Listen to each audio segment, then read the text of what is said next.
Thank you all for being here this morning.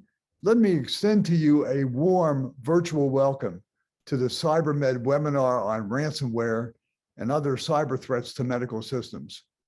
I'm Professor Lance Hoffman, founder of the George Washington University Cybersecurity and Privacy Research Institute. Our institute in the GW School of Engineering and Applied Science promotes interdisciplinary research and education about cybersecurity and privacy issues. For example, we administer a scholarship program that has given over 100 students a full-ride cybersecurity scholarship and then placed them at graduation in 50 different government agencies. Over half of these are engineering students, but they hail from several other schools around our campus, including the School of Public Health. Today, we are partnering with CyberMed and the GW School of Medical and Health Sciences to bring you expert presentations and a discussion on ransomware and other cybersecurity threats to medical systems. This is part of a series of events that CSPRI sponsors or co-sponsors each year to promote cybersecurity and privacy strategies and engagement, and we welcome inquiries from organizations that want to do similar cooperative work in the future. Today's agenda you can see on your screen. Each talk has been pre-recorded, and these talks will play one after the other for approximately an hour altogether. So you don't have to furiously take notes unless you wish to do so, since a recording of this webinar will be available on the CyberMed website in a few days. After the pre-recorded talks, we'll move to a live question and answer session, and I invite you to, at any time during this event, type in your questions into the Q&A, and they'll be handled in that session. At that session, you'll also get more details on the upcoming CyberMed Summit, which will take place in person with experts in medicine, cybersecurity, and government policy here on our campus a few blocks from the White House. I look forward to meeting many of you there at that event later this year. Thank you, Professor Hoffman. Good morning, everyone. Thank you so much for joining us today. My name is Jeff Tully. It has honestly seemed like a lifetime since we last got together and had a CyberMed Summit, so this is a really special moment for us. The last 2 years have been tough, and Christian and I just want to thank you all from the bottom of our hearts for the work that each and every one of you have done to help out during these trying times. It is our sincere hope that 2022 is the year that we can all gather and refocus our efforts and energies on the challenges and opportunities within the healthcare cybersecurity space. And so we are particularly excited for this event today. We are very lucky to be able to work with the George Washington University as we bring together a really special collection of individuals who are going to share some insights as to how we can better protect our patients from ransomware and other threats.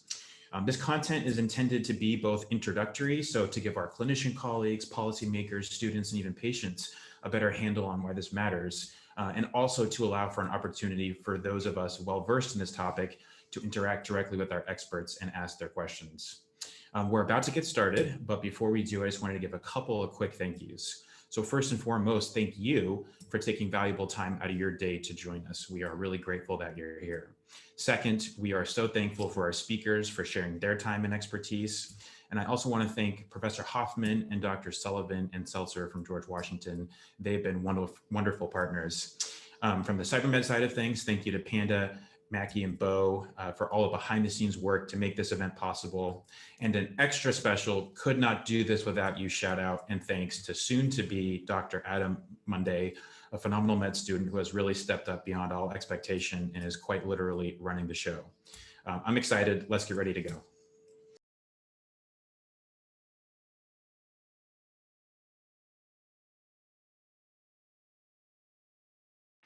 Hi, my name is Arkady Yerukhimovic, and today I want to tell you about the ransomware menace, what it is, why it is happening, and what we can do about it.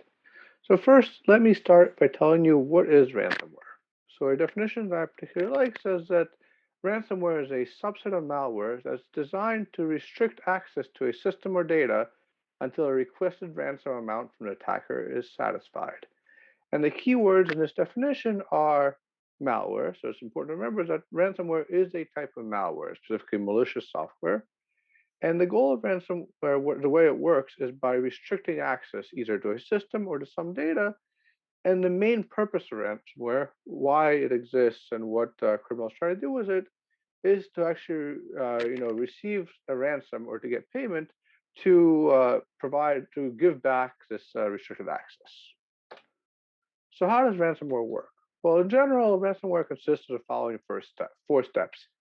The first step is the infection step, where the ransomware somehow gets onto the victim's system. This can be done by a phishing email and somebody running a malicious application, or by Trojan horse applications that have malicious behavior under a hood, under cover of some benign application, or the more standard kind of just vulnerabilities that are exploited by any other malware. After infecting the victim's system, the ransomware will usually communicate with some command and control center, for example, to exchange cryptographic keys, or really to sort of launch the attack, after which it enters the destruction phase. In the destruction phase, this is where the ransomware either locks down your computer or, more commonly, encrypts all of your data in such a way that you cannot recover it. Once this is done, you no longer have access to your machine, at which point, the ransomware pops up a ransom note saying that, hey, you pay us some amount of money and we will then unlock your machine or decrypt your data. Um, and that's basically it. And so at the end of one of these attacks, you will see a screen like this. And this actually is a ransomware note from a recent ransomware attack, which basically says the following: your computer has been infected, your files have been encrypted, you have X amount of time to pay us some Y amount of money. In this case, they're asking for money in Bitcoin. And the hope is that if you pay, they will send you the decryptor to actually decrypt all of your data. So this is how ransomware works. Now I want to quickly go over a little bit about the history of ransomware. How did we get to where we are today? So ransomware is not a new concept. In fact, the first ransomware appeared in 1989. It was something called this AIDS Trojan. But this had a number of challenges, and a lot of these challenges stem from the fact that what I call is that this was still the pre-internet era. A lot of companies still weren't really connected to the internet. Email wasn't widely used, and so in particular, this infection step, distributing the actual ransomware, was very difficult. In particular, this AIDS Trojan, did this by actually mailing, floppy disks to people and hoping that they would put them into their computers and run the malicious code. Of course, this doesn't really scale up, right? This is expensive to do, and you can't do it to many companies. And because of this, ransomware, even though it existed, didn't really become prevalent for quite a while until about the mid 2000s, when we enter what I call the internet era. So by the internet era, of course, now you have most companies are now connected to the internet, and everybody is using email, right? Email is now very widely spread, and so this has now makes the ransomware criminal's job much easier in the infection step. So instead of having to mail, floppy disks, the ransomware around this time just send phishing emails, right? And the hope is that somebody will respond and gives them a way into the victim's system. Additionally, we now have standards for encryption tools, right? So we can now the ransomware around this time start using strong standard encryption schemes, encryption systems that are available, on the internet today. And particularly, they switch from using sort of secret key encryption to using public key encryption, which allows them to encrypt your computer without ever having a decryption key actually be on that computer. So there's no way for a forensics team to somehow recover that secret key by looking at your hard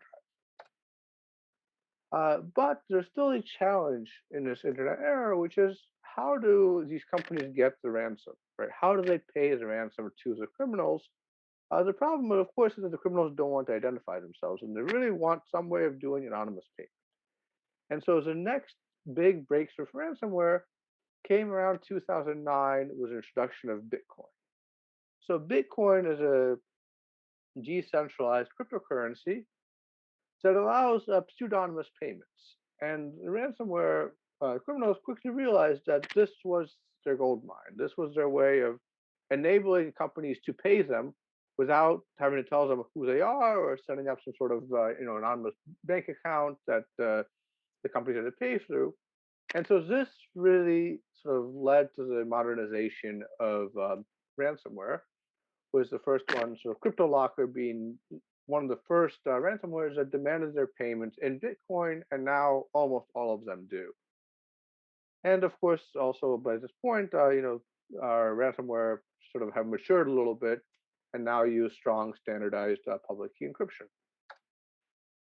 Um, Additionally, the next step that ransomware took around this time was that they started not only encrypting data, but also stealing some sensitive data in order to use that for blackmail. So not only will they encrypt your data, but they'll also say, "Hey, we have this, very sensitive data of yours. If you don't want us to reveal it publicly, pay the ransom." And so this also started around this time. And this really sort of led to the, propagation of ransomware. Ransomware started getting more and more common. There started being more and more attacks. And eventually, this led to what I call the ransomware as a service era. Where the idea was that these ransomware companies realized they don't have to do the whole attack end to end. They can just provide the tools that they have built up, the encryption and the ransom tools, as tools to any criminal who now wants to run a ransomware attack. So the idea is maybe I am a criminal. I happen to know, the login information or have some access to some particular network. I can, but I don't have the sophistication to run a full ransomware attack. I don't know how to do the encryption. I don't know how to set up ransom payments. There are now ransomware as a service providers that will give me all of that. So I will contract with them. I will give them my access information. They will do everything else. They will collect the ransom. They will then take some small percentage of that and give me back, you know, the bulk of the money. And so we can think of this as a truly democratization of ransomware, right? You now don't need expertise. You don't need the skills to be able to build a full ransomware attack. Instead, these ransomware as a service providers have really enabled sort of kind of these worldwide ransomware attacks. And we start seeing that very recently. So, for example, WannaCry was really the first worldwide attack. Was 200,000 computers across 150 countries that were encrypted, and really these things start to scale up, right? Moreover, it allows ransomware to start to specialize. So, for example, the Ryuk ransomware only attacks some specific victims, and so they can say that, hey, we will only encrypt, victims in the financial industry, maybe, and because again, now there's it's really sort of become a business, and it's become a major direction. So now that we understand the history of ransomware, let's look at how ransomware is played in the medical industry specifically. And unfortunately, healthcare has been a target for ransomware since the very beginning. In fact, that AIDS ransomware I mentioned earlier from 1989 was actually distributed as the World Health Organization's AIDS content. So it was already targeting medical applications. But most recently, we've really seen a huge growth in attacks on the medical industry. So, for example, in 2019 to 2020, the Ryuk ransomware attacked hospitals across the U.S. and in Europe as well, and it shut down access to patient records, doctor devices, and really interrupted treatments. The Conti ransomware, for example, attacked Ireland's public health system and actually disrupted services at multiple local hospitals and actually completely shut down the network of this public health system. And even very recently, there's a ransomware that calls itself Corona ransomware that specifically targets hospital, and they kind of pretend to be COVID-related information to get, social engineering to get onto the victims' networks and then encrypt patient records. So the question is, well, why are hospitals, why are healthcare such big targets? And there's a couple of reasons. So first of all, hospitals are generally large. They have lots of different employees, most of whom are not really cybersecurity experts. And moreover, the ransomware attackers know that hospitals hold very sensitive, very important data, right? It is clear that the hospital needs to have the patient records, right? If they don't have access to patient records, they can't operate. And they will pay money to get access back to those patient records. And because of that, a lot of these, ransomware attackers have sort of really targeted healthcare as a valuable target. And this is so much so that the FBI and CISA and DHS have warned that there's an increased and imminent wave of ransomware cyber attacks that compromise patient care and expose personal information. And you don't have to look very far to see examples of this. So actually, if you look, I believe this was from a couple of weeks ago, um, look at the map of COVID cases in the U.S., you would see the following. And this doesn't mean that Maryland's somehow doing amazingly well and have no COVID cases. What it actually means is that the Maryland system for reporting COVID cases, for counting the number of cases, was actually hit by a ransomware attack. And so for a period for, I believe, over a month, Maryland was actually unable to report COVID cases to these tracking systems, which is of course terrible for public health because obviously public health decisions and so on are based on these type of statistics. So fortunately, while the number of attacks on healthcare have grown, there has been some public backlash against this. So for example, as I mentioned previously, the Conti attack on the Irish health system actually drew so much backlash that in the end, Conti said, fine, you can have your decryption keys for free, and didn't actually collect the ransom. But still, the disruption of that time during which things were encrypted cost the hospital system at least $20 million. Otherwise, these ransomware as a service providers such as DarkSide will explicitly say that we will not attack medical organizations such as hospitals, again, because they don't want to fall up for that. So now that we sort of understand that the ransomware is still a major problem in the medical industry and kind of where we stand, let's quickly look at some possible defenses. So the first defenses really are kind of defenses that are standard against any malware. And remember that ransomware is just malware. So the first line of defense is train your users. Train them not to click on unknown links. Don't install unknown software. Beware of phishing emails. And user training really stops the adversary's easiest way. And it won't prevent all attacks, but it'll prevent the easiest attacks. So the next thing we need to do is we need to try to detect ransomware. And there's lots of work on detecting ransomware based on their IDs of malicious programs, based on addresses of command and control centers. There's behavior-based detection where you kind of look at standard ransomware behavior. There's machine learning-based detection. And the nice thing is that because ransomware often gives you months between the original infection and the actual attack, you have time to try to detect these things before things can't be recovered. And in fact, most antivirus tools today actually look for ransomware and have tools for detecting ransomware. So as a moral of that, just keep your antivirus definitions and your systems up to date. Keep yourself as secure as you can be. And finally, of course, the big thing is backups.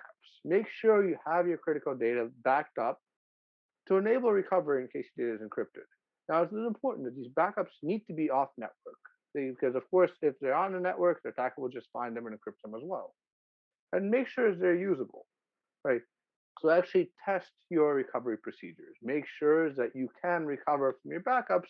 And in fact, there have been many companies that have chosen to pay the ransom even though they have backups because they never tested, what is the cost or how long would it take to recover from their backups. And finally, going beyond what a single company can do, there have been a number of U.S. government actions against, particularly large-scale ransomware. So, for example, relatively recently, the U.S. government arrested one of the founders of the REvil ransomware gang, once he was in Poland, and they've seized lots of money from this gang and so on. Similarly, while we don't know who did this, it believes that the U.S. government was involved in shutting down one of the major ransomware as a service players called DarkSide after the Colonial Pipeline attack. So, government is not going to go after everybody, but they might thwart the biggest players. And in particular, because of this, we really should work together. Companies and government need to work together to stop this ransomware menace. And in particular, there's guidance from the FBI that says that if you've been attacked, one of the first things you should do is contact your local FBI field office, file a report with their Internet Crime Complaint Center, make sure they're aware, and then they can help you deal with the attack. So most of the material in this talk is drawn from one of these references, including the images. And thank you very much.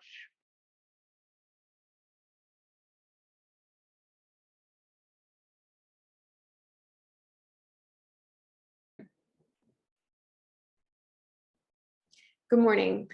My name is Natalie Sullivan. I am an emergency medicine physician in Washington, D.C., and a fellow in disaster and operational medicine at George Washington University. Today, I'd like to talk to you about the clinical implications of ransomware, something that I personally experienced while working in one of our local hospitals.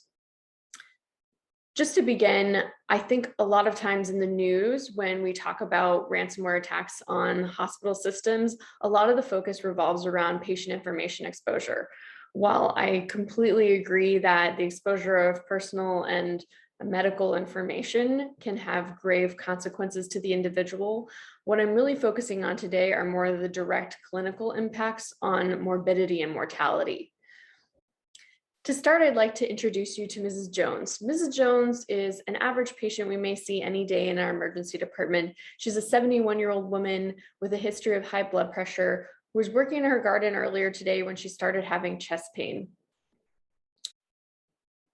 When Mrs. Jones first arrives at the emergency department, she's going to encounter two people.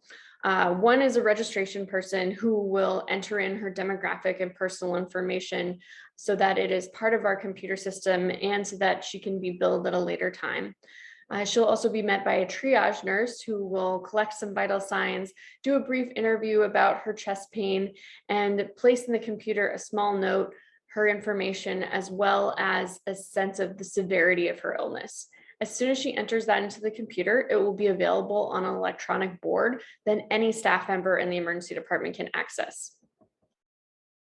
Next, she is going to go into the waiting room. So while she's in the waiting room, sometimes nurses will be able to order what we call some protocol orders, such as a basic EKG or some lab work. But otherwise, she's going to be waiting there anywhere from a few minutes to several hours, depending on occupancy in the emergency department and our capacities to see more patients, as well as her initial severity score. When a bed opens up and we bring her back, she's going to be evaluated by a physician or an advanced practitioner who will conduct a history and physical exam. Then they will go back to the electronic medical record and see if there's any information available about her past medical history. This could include things like whether or not she's ever seen a cardiologist, whether she's had a cardiac catheterization, or any other background information that may not be readily apparent to the patient as important, but that we are certainly going to use in our analysis of today's visit.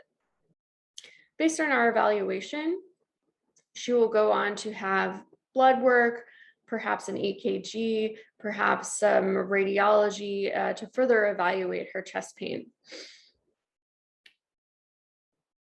When those test results are available, she will be again reevaluated by the provider. They'll discuss the results of her testing and make recommendations for whether or not Mrs. Jones should stay in the hospital for observation, whether she may need a procedure, whether it's safe to send her home, or perhaps if she needs to be transferred to another hospital for further evaluation.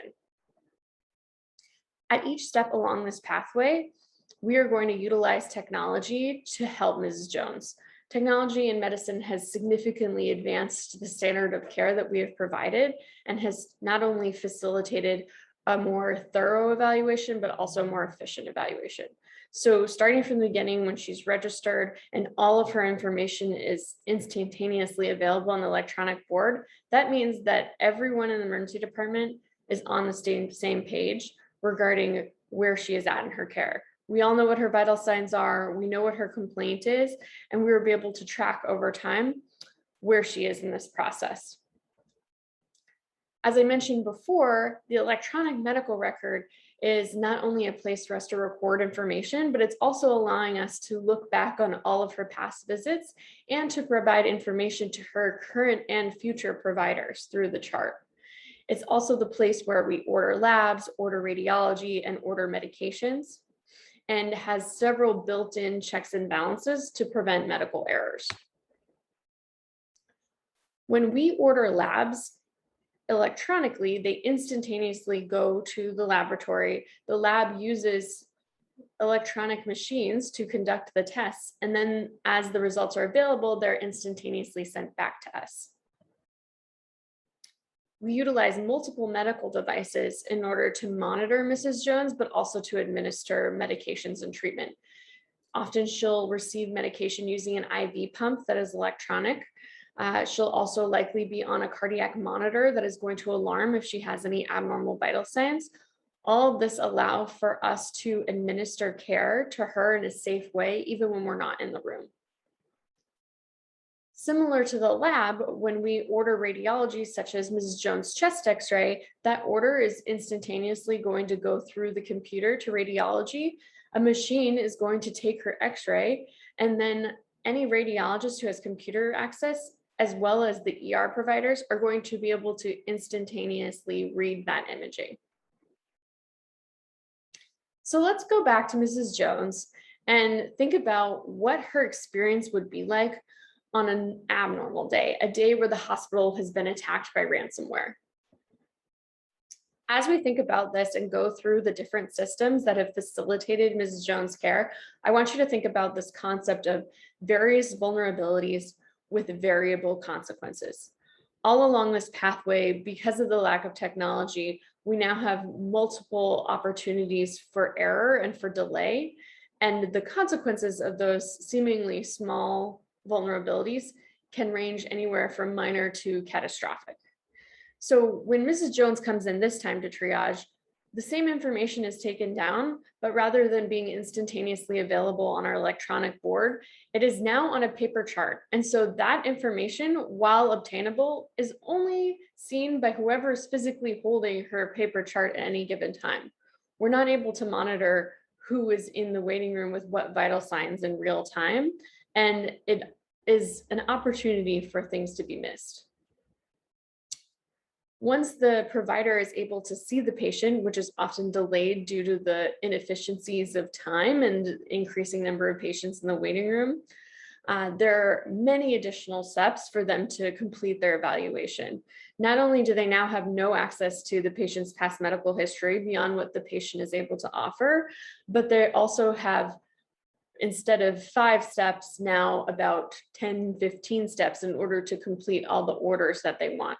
They need to physically carry charts to the people that are responsible for carrying out orders, and they also have to have a new method of retrieving them. For labs and radiology, there's no longer instantaneous information transfer between our department and these locations in the hospital that are completely separate. So either a person who would normally be completing their clinical duties needs to physically go back and forth, carrying orders in and results out, or you rely on more antiquated systems such as fax machines that traditionally have not worked well for us in these situations. In terms of treatment, we had the added complication of not having a medical record to check our orders. So when you would normally have an alarm telling you that the patient has an allergy to a medication or that your dose seems odd, you're now completely dependent on your first try writing down an order. There are also multiple machines that allow us to dispense medication that can be impacted by these systems failures. Another important thing to note is we're talking about one patient's trajectory through one emergency department visit, but this is happening to every patient in the emergency department and is impacting our whole hospital, which is then impacting the whole hospital system of the city. If there's one major trauma center that cannot take care of trauma patients in a timely fashion, that's going to dramatically impact how patients are taken to other hospitals as well. I want to draw attention to the fact that what used to be a streamlined 3 or 4 step process is now a 20-step process that not only involves new administrative steps, but is actually involving physical steps as clinical staff have to physically move around the hospital in a way that they didn't previously. Each one of these steps opens up our opportunity for medical error. In medicine, and particularly in emergency medicine, throughput is a measure of quality of care. So hospitals track things like time to provider, time to disposition in order to give an indication of the quality of care our hospital is providing. even more importantly, there are certain critical diagnoses that have been proven to have increased adverse outcomes outside of very specific time windows. So for example, if Mrs. Jones is having a heart attack, she has 90 minutes from the time she reaches the door of our emergency department to the time of cardiac catheterization before she's at risk of severe morbidity and mortality. There are very real patient costs to each of these delays, and though they may seem minor when taken individually, they add up and may be the difference between someone's life and death, and most certainly is the difference between low morbidity and high morbidity.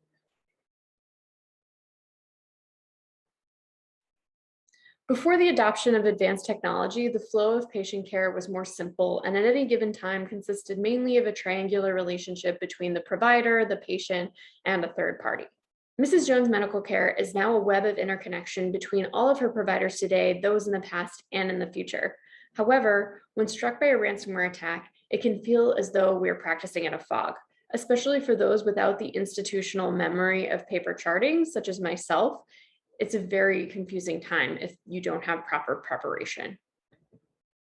So how do we as clinicians clear that fog?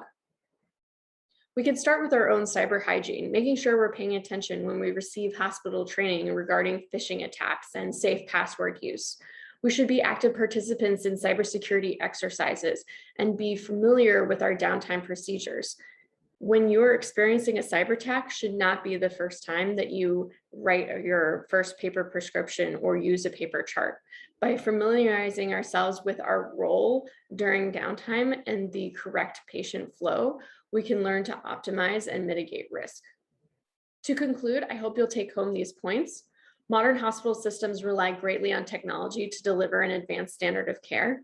Ransomware compromises patient safety beyond the exposure of patient information, and the clinical staff can have an active role in preventing and mitigating morbidity and mortality associated with future cyber attacks. Thank you for your time, and I look forward to answering your questions.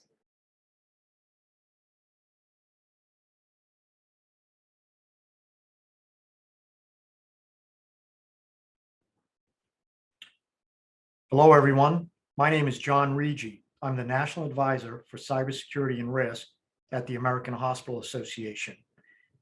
I'll take a moment just to give you a little bit about my background. Prior to joining the American Hospital Association, I was in the FBI, served in the FBI for over 28 years.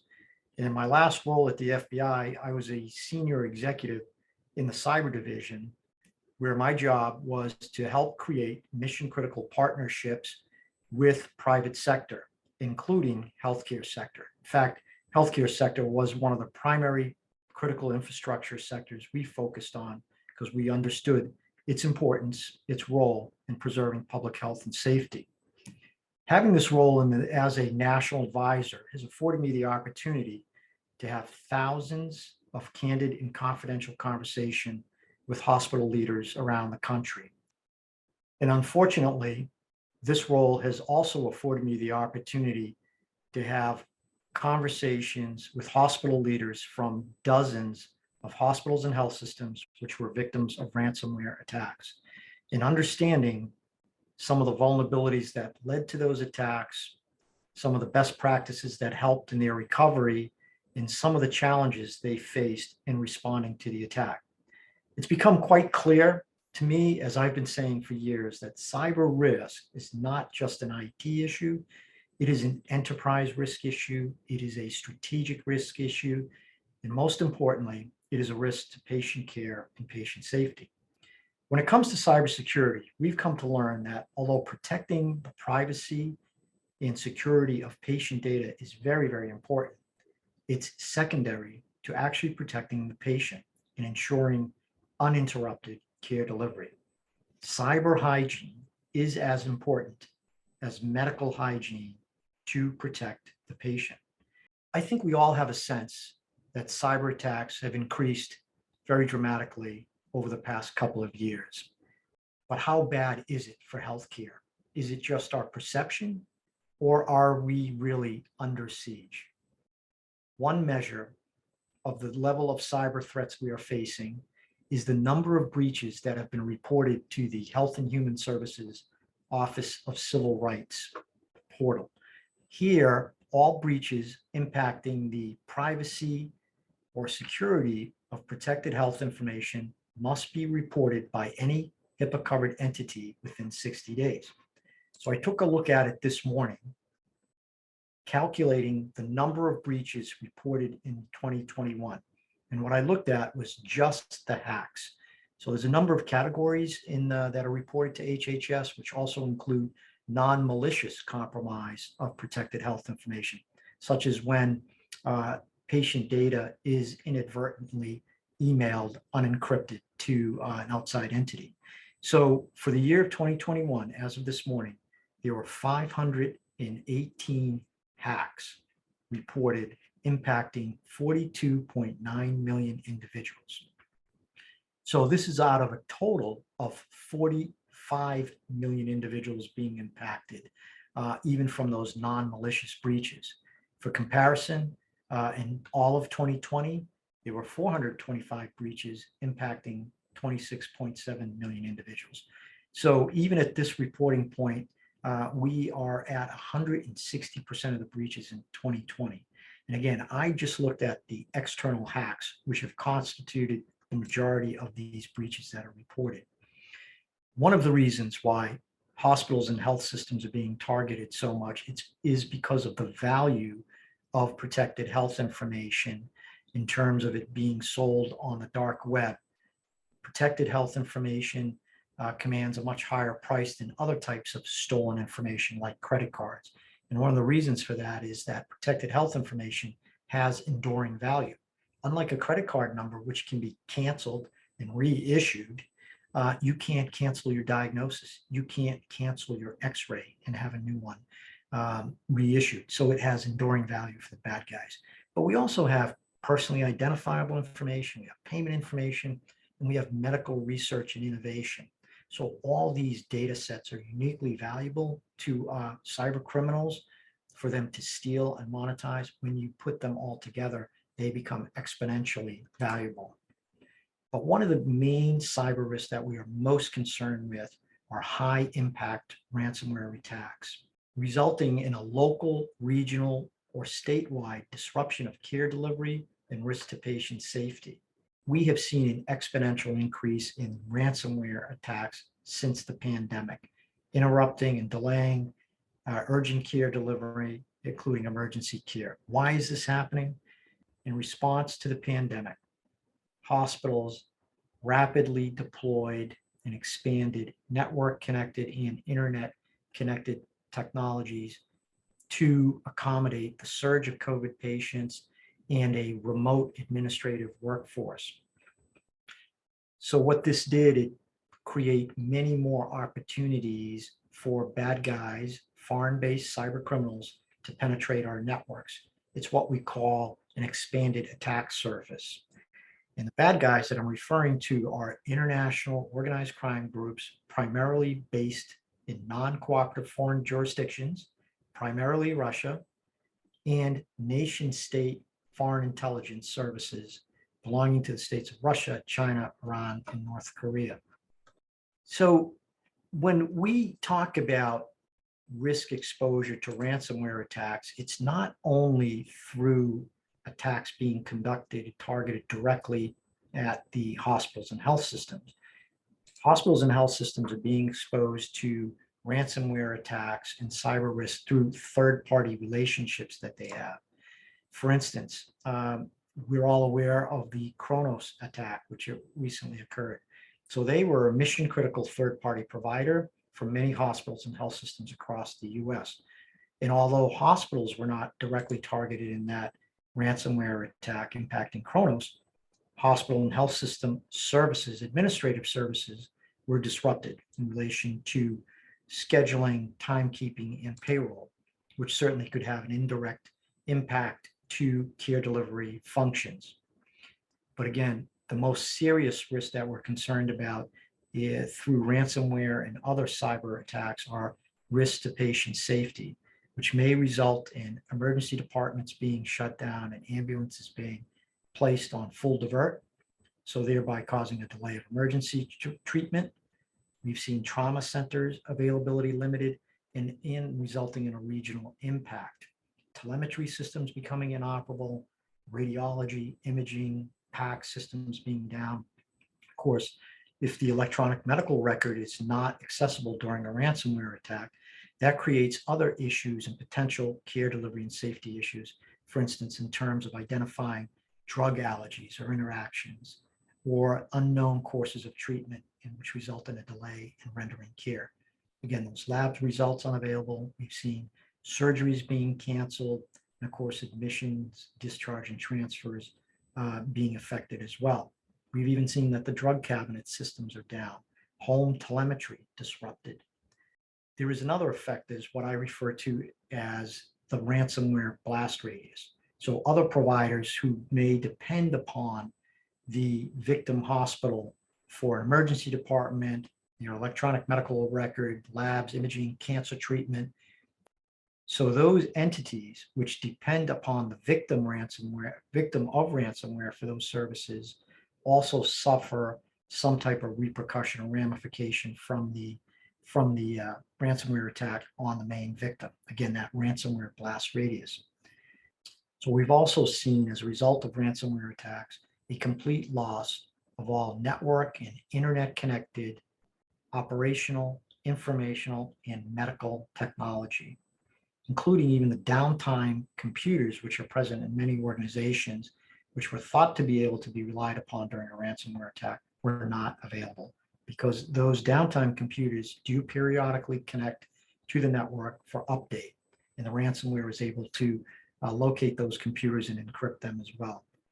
One of the most significant findings we're seeing is that in terms of ransomware readiness, is that there is a tremendous gap between perceived proficiency of staff in clinical downtime procedures and actual proficiency. We're seeing that staff are unprepared for extended clinical downtime procedures in paper charting lasting up to 3 to 4 weeks. So what we have seen is that generally the more experienced, I don't want to say older staff, but the more experienced staff that have had direct experience in manual charting and documentation are able to handle these downtime procedures more proficiently. But again, what we're really concerned about, we're most concerned about resulting from ransomware attacks, is the delay and disruption in the deficient delivery of medical care. Now, we always say that this increased the risk of negative outcomes, risk to harm of patients. And many folks have said, yes, but can we attribute deaths to a ransomware attack? Our response has always been, do we really have to show specific deaths? Isn't it enough to show the elevated risk that the delay of urgent care creates rather than the actual physical harm? Well, unfortunately, we may actually have some proof from the government of actual physical harm and deaths tied to ransomware attacks. The DHS Cybersecurity and Infrastructure Security Agency recently published a report which correlates excess deaths on a regional and statewide basis directly to ransomware attacks at hospitals and health systems during that time frame. So they subtracted the COVID deaths. They understood what the normal deaths were, correlated unexplained excess deaths at the time of ransomware attacks in a particular region. So very concerning, and again, but not surprising when you delay and disrupt patient care in emergency treatment during a ransomware attack. These findings really aren't surprising, as disturbing as they are. So some of the lessons learned and some of the observations and recommendations that we're providing to hospitals and health system leaders during attack, post-attack, and as part of our process to help them exercise in preparation for these attacks. One of the things we always say, no matter how much financial, human, and technical resources you devote to cybersecurity, you can never eliminate the risk. You can only help to mitigate the risk, and you need to be prepared for that eventuality when a disruptive cyber attack occurs. So one of the first things we always recommend is that hospitals and health systems develop and document and disseminate an exercise, an overall business continuity plan for all the functions. And that plan should consider business continuity under circumstances involving a complete and simultaneous loss of all mission critical medical information and operational technology. So that business continuity plan for each function should be reviewed and then integrated into the overall incident command structure. Of course, what we also recommend is that the cyber incident response plan be regularly updated, integrated, and regularly tested as part of the overall emergency management incident command function.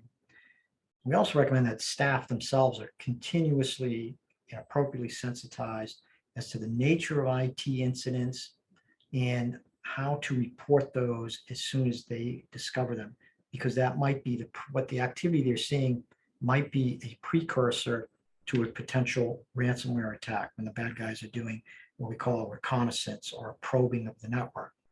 We also recommend that hospitals and health systems identify and exercise what the triggers are which would cause the overall incident command structure to be activated.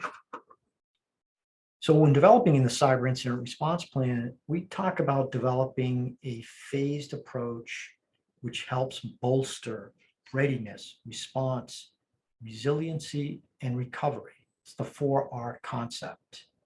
So we talk about developing, again, based upon real world incidents. And now that we have these case studies to refer to, developing actions which should be taken to sustain business continuity in clinical practices, care delivery for the first 24 hours, then short-term actions, 24 to 48, intermediate, 48 hours to 1 week, and yes, long-term clinical downtime procedures and other downtime procedures for all mission critical functions lasting 1 to 4 weeks, potentially longer. So what we've seen is it takes up to 3 to 4 weeks, actually I would say minimum 3 to 4 weeks for organizations, for victims to restore those mission critical clinical functions after a high impact ransomware attack. Actually takes even longer for other business functions, such as like administrative functions and payroll, for instance. But we also talk about developing these processes and procedures, not in a silo within your own organization, but developing them on a regional basis. So now we talk about the 5R concept, having plans developed, including communications plans to further bolster regional readiness, response, resiliency, and recovery for a regional high impact cyber attack or ransomware attack. So the plan should consider the contingencies to accommodate possible diversion of patients and functions between hospitals in a given region. Communications is always a critical function and could be an Achilles heel during these critical incidents. So we really strongly recommend that organizations review their internal crisis communication plans and platforms to accommodate emergency and secure two-way communications. It is also recommended that this feature be tested on a regular basis via off-network access and for off-hour response by staff. Are folks picking up their phones? Are they answering at 2 a.m. on Sunday morning when most of these attacks occur? And again, I think one of the principles here for emergency communications is to ensure that you have triple redundancy in place for emergency communications. And then we talk about the identification and documentation of which roles have designated and delegated authorities to make independent, high impact decisions, such as who would make that decision to disconnect the organization from the internet or shut down large parts of the network, and then understand what the impact, what the clinical impact of that decision would be. So are those cascading effects mapped out? And are the clinicians, the administrators, information security folks all in agreement and understanding when that decision should be made, and what the impact would be, not only internally, but also externally, understanding what that third party impact would be if an organization decides that they have to shut down parts of the network or disconnect from the external internet. Really That comes down to identifying the impact to life-critical and mission-critical devices and services if the network or internet access is lost. And then again, determine the impact of the clinical, IT, and operational cloud-based and electronic medical record services and applications due to loss of the internet and network connections. So some of the other clinical decisions that we've seen organizations have to make, or I should say clinical related decisions that organizations have to make during these high impact ransomware attacks, and really need to be defined on a department level, a hospital level, and a system level, is related to, for instance, ambulance diversions, admissions, discharge and transfers, elective procedures, outpatient radiology, and also to determine what the process is, what the decision will be regarding the continuity of care procedures for radiation oncology and chemotherapy patients, and identify and document what the triggers would be for crisis standards of care under these circumstances. So again, I can't stress enough that downtime procedures training for staff for loss of all medical technology such as telemetry and PACS and radiology really has to be a focus for the organization in preparedness and response.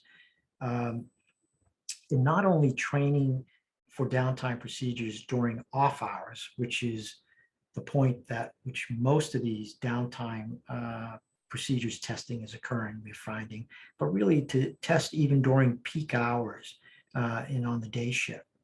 It was also recommended that downtime coaches and separately downtime safety officers be designated for each department and each shift.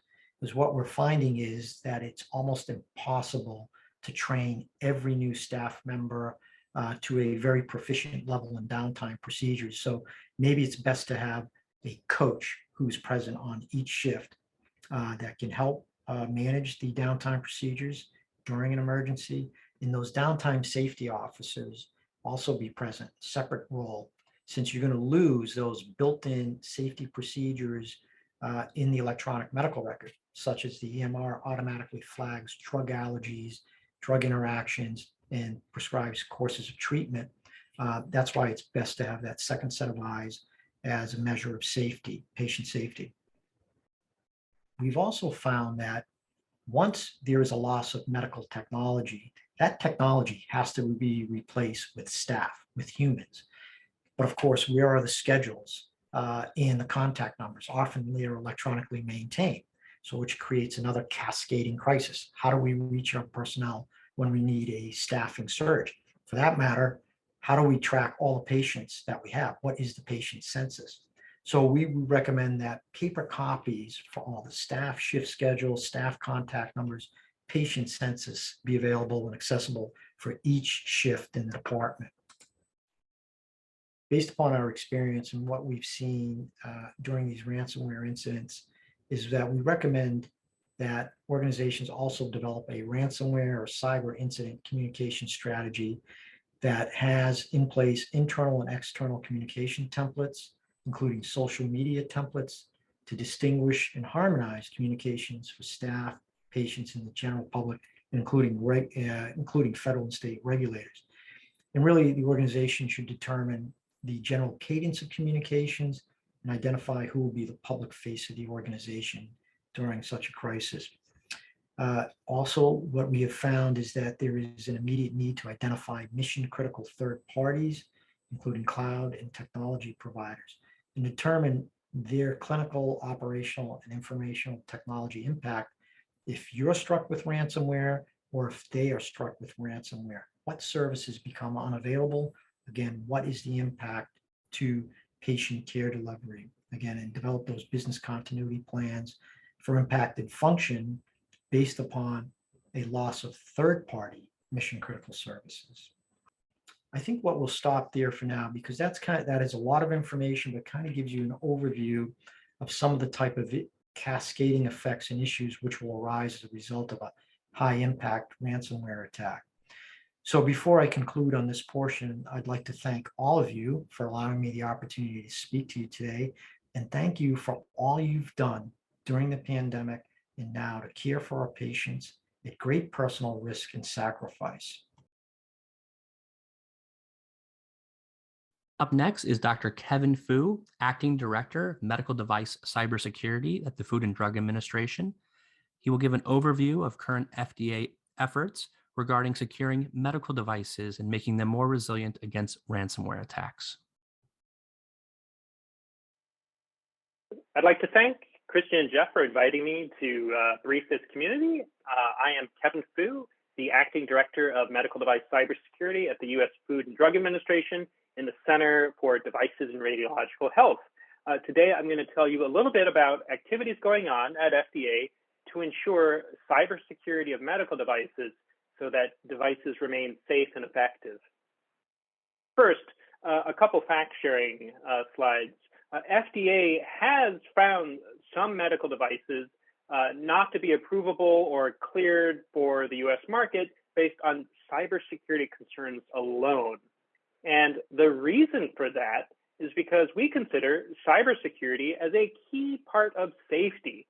When there's a cybersecurity risk of clinical relevance, then that will affect the safety and effectiveness of a medical device. And so it's very important to have cybersecurity built in rather than bolted on in the design of medical devices. So how has FDA communicated its recommendations to improve the security of medical devices? Well, there have been many activities dating back almost a decade now. In 2013, FDA released its first pre-market guidance on medical device security for the pre-market submissions of medical devices. You can think of this early guidance document as what goes into the engineering of a medical device, the risk management, the threat modeling. What are a lot of the technical approaches that go into ensuring a device will be born secure and then remain secure? A second guidance document that the FDA issued was called Post-Market Management of Cybersecurity in Medical Devices. And this was done in 2016. And I view this as more of a social contract of, okay, after a device is out in the market and a vulnerability is discovered or an incident happens in the field, how is that communicated to the different stakeholder groups? And so it talks about how to work with the FDA, how to work with the different government agencies responsible for ensuring cybersecurity of infrastructure, to communicate with industry and the healthcare delivery stakeholder groups and patients on how to share this information in a coordinated manner. So it's all about coordinated vulnerability disclosure. And so in FDA parlance, when we say a guidance document, this is a document that has gone through the equivalent of academic peer review. It has a very rigorous public comment period. And these documents are usually years in the making, working with the different stakeholder groups as well to communicate FDA's recommendations to improve, in this case, medical device security. Now, the FDA has also issued reports on its intentions for security of medical devices. And so I would like to draw your attention to the Medical Device Safety Action Plan that FDA published almost 3 years ago.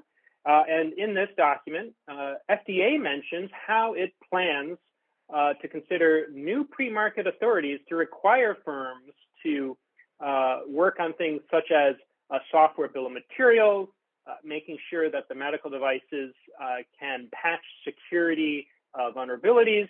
And then these software bill of materials will be enabling a number of different use cases, not only in the regulatory review, but also in helping the healthcare delivery organizations to better ascertain their risks and perform risk management of medical devices in the clinical environment. There are a number of other things in the Medical Device Safety Action Plan, and if you come join my talk later this year, you'll be hearing about these in more detail. I would like to focus for just a moment on the topic of threat modeling. So threat modeling, to me, is the cybersecurity equivalent to hazard analysis. It's really the foundational elements of demonstrating security of a system. It's very difficult to demonstrate security of a system if you don't first have a refutable threat model. And so to that end, FDA recently announced the playbook for threat modeling of medical devices.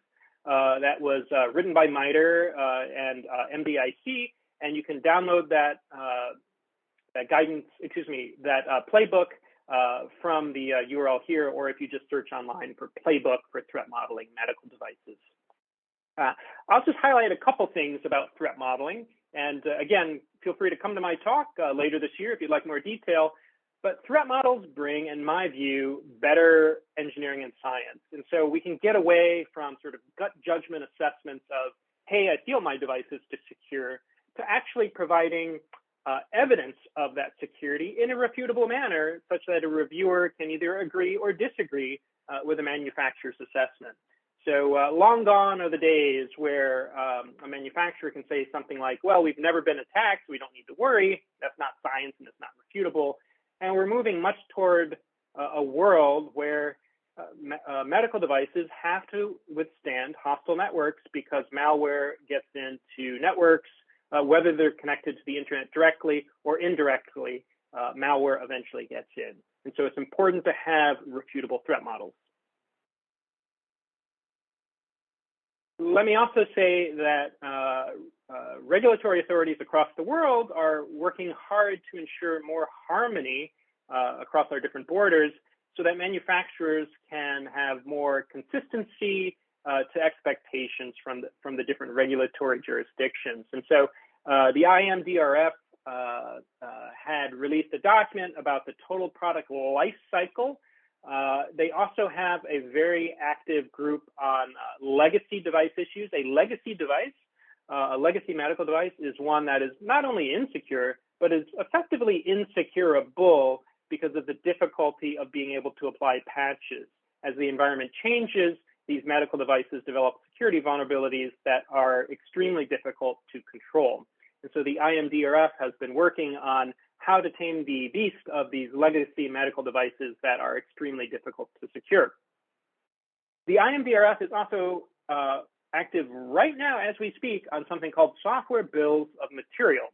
SBOM is most known for coming out of the US National Telecommunications and Information Administration. An SBOM is essentially a software ingredient list. What's on the inside, in this case, a medical device, what's on the inside in terms of third-party software.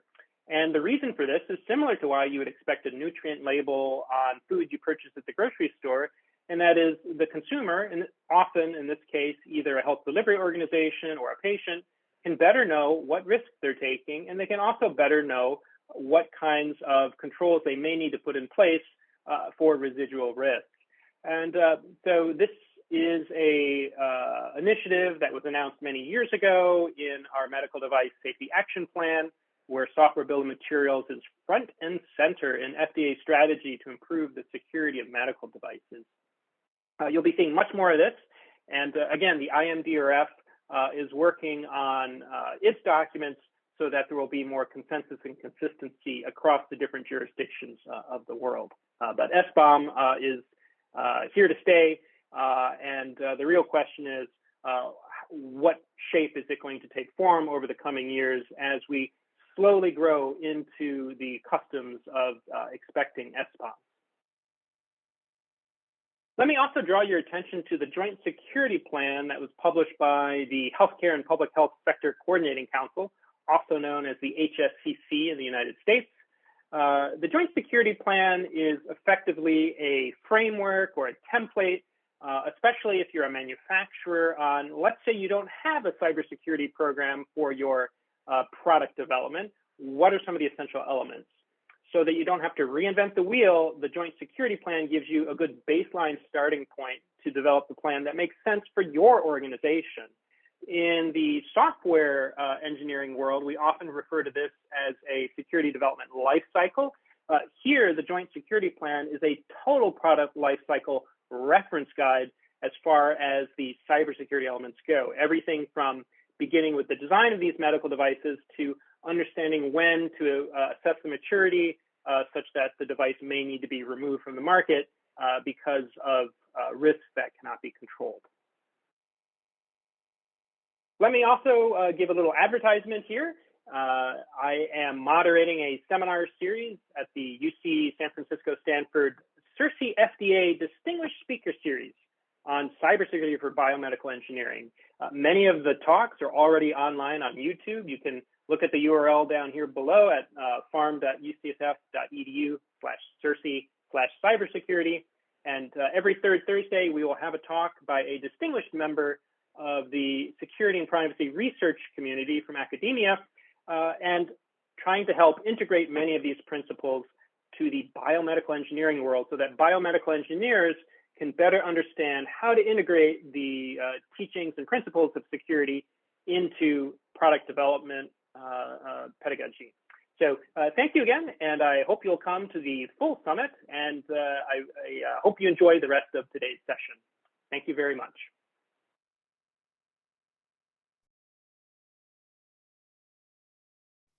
Well, thank you everyone for attending our webinar. We're now going to transition to the live Q&A section.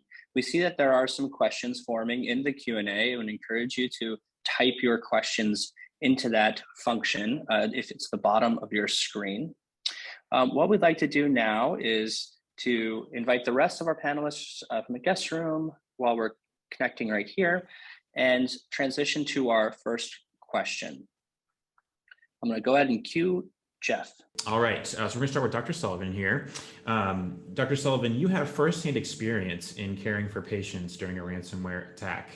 Can you speak just a little bit as to what it means for clinicians to truly need to acutely transition to downtime procedures? I think sometimes there's a little bit of a conception that it's as simple as turning a switch on or off, but what does that actually mean for you? Thank you, Jeff, and thank you for having me today. It's a complicated transition that really encompasses not only the care that you're providing in the emergency department, and depending on how many of your systems are impacted, is going to involve, your relationships throughout the hospital. So it's not as easy as just transitioning to paper. It also involves needing more clinical personnel to provide other services they wouldn't normally do, like running back and forth. It involves familiarity with the flow, and I think that's probably one of the biggest components. Is in the immediate period when it happens, everyone knows we're going to go to paper. They know that we're going to have to fill out some forms, but they may not have filled out those forms before, especially some of our newer residents. They may not understand what the flow needs to be, that they need to physically deliver papers to certain places in order for normal workflow procedures to happen. And so I think the biggest take home is just understanding what the new workflow is going to be beyond just you filling out new papers. The next question's for Professor Yerukhimovic. If you could please comment on this new trend in both health applications such as electronic health records and or medical devices in transitioning to the cloud. There are a lot of purported positives insofar as being ransomware deterrent, as well as some unique challenges posed by cloud migration. Could you comment on whether or not we're going to be a whole lot safer if we just migrate everything to the cloud? That's an excellent question. Thank you. It's hard to say. I mean, the cloud helps in the following sense, right? The cloud sort of centralizes resources, in particular centralizes cybersecurity resources to some sense, in that, it allows the cloud provider to essentially help protect your data, but of course you still need to have access to the cloud to use this, right? Even if you put your resources to the cloud, if your local system goes down and you can't access the cloud, anything that's in the cloud, even if that's still available, doesn't really help, right? And then moreover, of course, you now face a whole lot of other risks, especially on privacy risks, et cetera, due to the fact that you are outsourcing very sensitive patient data, potentially, to cloud providers who themselves, may or may not be trusted, and again, have all sorts of different customers and clients, and now you open yourself up to a whole new risk, especially there, by outsourcing a lot of your operation to the cloud. And so I would say that it's a trade-off. It does help in that now you have more cybersecurity professionals sort of responsible for securing your data, but it does make your data sort of more widely available. Thank you. And Mr. Riggi, next question for you. It's clear that there is a big difference in resources available to hospitals, whether it be large academic medical centers or tertiary care The sites that have lots of money and have dedicated resources towards cybersecurity protections have the staff, have a process in place. And contrasting that with a lot of rural or critical access hospitals, wherein resources are constrained and cybersecurity expertise is not only at a premium, but maybe non-existent to that organization. How do we as a nation move forward towards securing the entire sector when there's such a variance between these hospitals? Is there such thing as a federal legislation needs to be enacted? How do we then raise the cybersecurity boat across all hospitals, not just the ones that are well-resourced? Yeah, great question. Absolutely. I think the federal government would have a big role here in understanding how important healthcare is to our national critical infrastructure. And we've advocated at the American Hospital Association that funding that's being provided under the various infrastructure bills passed, that some of that actually be devoted to funding for small and rural hospitals. Even the expansion of broadband can help secure smaller and rural hospitals, because often they don't have access to this broadband technology, which would allow them to utilize more sophisticated cybersecurity tools and, as indicated prior, more reliance on the cloud. So, and I just want to point out that although the smaller hospitals often do need, in fact, more resources, their environment is generally more defined and less expansive than large health systems. So, for example, a small or rural hospital may only have 1,000 network connected devices, where in a large multi-state health systems, not uncommon for them to have 100,000 network connected medical devices. So it's a little bit of a double-edged sword. They're smaller, they have less resources, but they have a smaller environment to protect. But again, that smaller hospital may connect into a large system and pose a vulnerability to a larger organization or region. I think we have a follow-up question along those lines from the audience that sort of delves a little bit into the threat landscape. And so, Mr. Riggi, maybe I'll have your thoughts on this, followed by Professor Yerukhimovic. But the question essentially is based on the fact that, it's not just so much that we need to worry about the security of a hospital.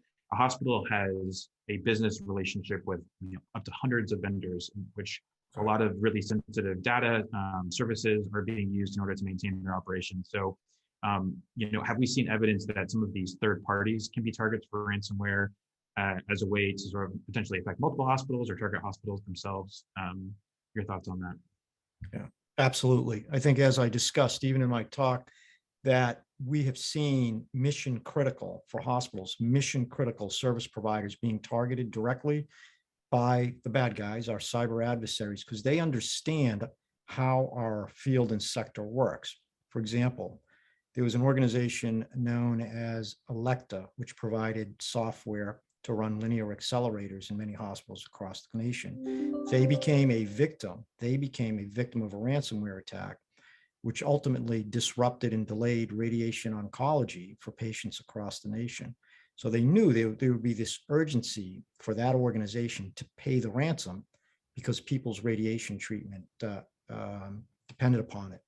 The Kronos attack is another example, a mission critical third-party provider, not only for healthcare, but for many industries. But they understood that by attacking this hub for a mission critical service, they could have a wide-ranging disrupting effect, which would increase the urgency and incentive for them to pay. So they know our networks very well. They're coming after us directly and indirectly. Professor, do you have any thoughts on that as far as the overall ecosystem or economy of ransomware and this potential to target third-party organizations? So it certainly is a concern, and as Mr. Riggi said, the attacks we have seen these attacks; these have happened, and they're going to continue to happen. I think the important thing is to understand your dependencies. You need to understand, what are your mission critical systems are, even if you don't necessarily control them or operate them, right? What are your dependencies, and then what would happen if one of these systems were to be attacked? Because some of them will be attacked. And you need to know how to sort of deal and how to operate if those systems go down, even if you yourself are not attacked. We have a question from the audience regarding the best way to advocate for collecting resources to defend against ransomware attacks in in your particular health system. And the thought of highlighting that cybersecurity efforts can be patient safety issues. From process, it's a question asking how can we separate cybersecurity run-of-the-mill cybersecurity efforts and patient safety initiatives in hospitals from the regular IT budgets. And I thought quickly I would just chime in on this. At my particular organization and several others I've encountered, they are very different from the general IT budget, but that will depend on the maturity of your particular organization, as well as how your particular budget process goes on. So at least at my institution, they are very different line items and are able to be made individual decisions based on that. But that's just mine. I'd love to reach out to the rest of the panel and ask your thoughts about how do you advocate for cybersecurity budgets, resources, personnel, et cetera, when it just gets lumped into the general IT budget. I could take a quick stab there, how we, based upon my conversations with our many hospitals. So the good news is that hospital leadership from CEOs and boards really understand now that cyber risk is truly an enterprise risk issue with a direct risk to patient care and patient safety. In fact, when it comes to ranking cyber risk, almost every CEO I talk to now ranks cyber risk as their number 1 or 2 enterprise risk issues. So I think translating a lot of the technical speak into the impact on risk to the organization. So the key is to translate how this particular technical vulnerability would impact, for instance, a result in exposure to a ransomware attack, which results in loss of telemetry, which results in loss of medical technology, and helping them understand that impact. And again, what I've seen in the sector is that historically, cybersecurity budgets have run about 3 to 5% of IT budget. There's a lot of variables that go into that. That is low compared to financial services and other sectors. Lately, we've seen the budgets increase for cybersecurity to 5 to 8% of the IT budget, depending on maturity. So folks are starting to get it. I think, again, translating the cyber risk into business risk issues, enterprise risk issues, and risk to patient care and safety. That's great. Yeah, go ahead. I was actually going to pivot to you, Dr. Sullivan, and say, I think there's a real opportunity here for clinicians to be advocates in that sense of especially talking about patient safety. So what I want to do here is combine a question from the audience to talk about kind of the baseline. So if you can talk about, where you feel, not necessarily in your particular organization, but in sort of the basic average clinician, where they are with their competency in cyber hygiene, how frequently they get trained and tested, and then what's the opportunity to be able to really take hold of this as clinicians and turn into an advocacy issue and a patient safety issue. Okay, 2 things. One, I just wanted to add to Mr. Riggi that there are clear parameters that are made apparent to us as clinicians on a regular basis, where hospital administrators and even people involved with our compensation really want to highlight time-sensitive parameters that we are using as measures of clinical competency and quality of care. And I would say that's another avenue that you as a clinician can advocate for your patients and for more attention to this, because your ability to fulfill those quality measures is very much dependent on efficiency and the system that you're using. And so you can make an argument that there's a significant financial and clinical loss with every delay that we have. To answer your question, I think that as medical providers, we are not traditionally the best at cyber hygiene or even the most well-trained. We're very focused on our niche and have a lot of medical knowledge, but really don't have a lot of technical knowledge. We're required to maintain some basic trainings in updating our passwords and not clicking on phishing emails. But I think often in the literature, you'll read that we're particularly vulnerable to those things because we're traditionally not as attentive to it. We're also traditionally using older computer systems. And so there's definitely an opportunity there to bring to light these issues to people who have not experienced a cyber attack and who might not be as aware of the vulnerabilities that surround them. And, like I said before, just participating in these drills and actually experiencing beyond a couple hours of routine downtime and actually knowing what your role is going to be. Fantastic. Next up is this discussion about monetizing protected health information. There has been some reports that these are very valuable documents. Mr. Riggi, you had mentioned some of their specific value and their importance to patients.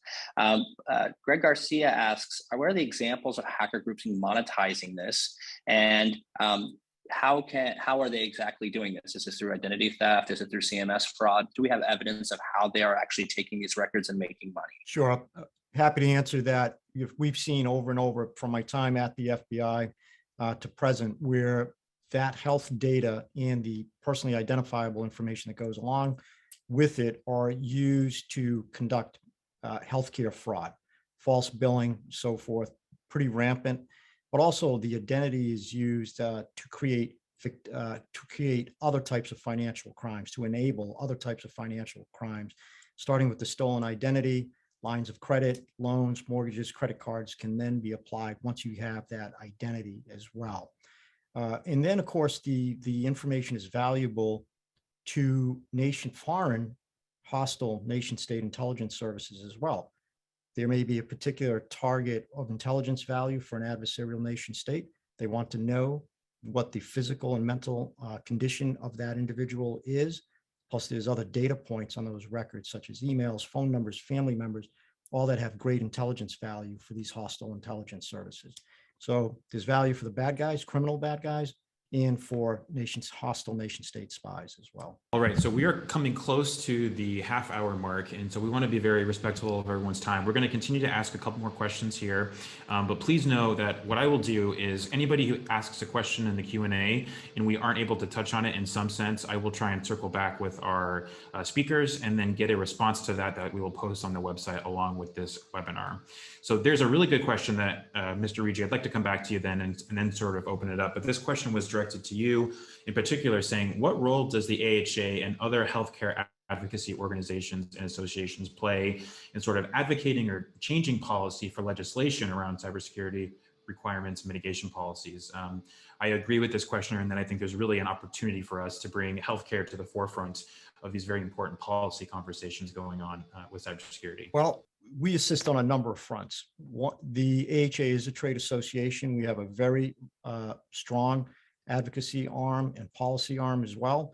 So I've been provided testimony before the Senate Homeland Security Committee last December, educating the committee on the threats that we face in the various types of risk, including the risk to patient care and patient safety. I'm often called to brief staff members up on the Hill as well and educate them.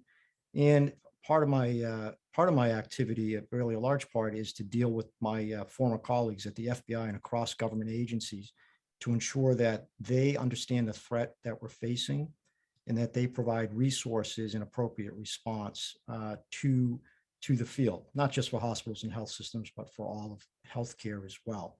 So on the policy side, advocacy side, government relations side, and I do quite a bit of media and public speaking, carrying the flag for the field as well. And we thank you for that and appreciate that.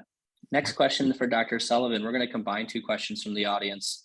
And really they're focused on two things. One, how do you support clinicians in cybersecurity and encourage them to do the right thing? And then the question on how do you approach training them? I mean, it's been highlighted over and over again in our previous CyberMed summits, as well as this event, that clinicians are a key part of this.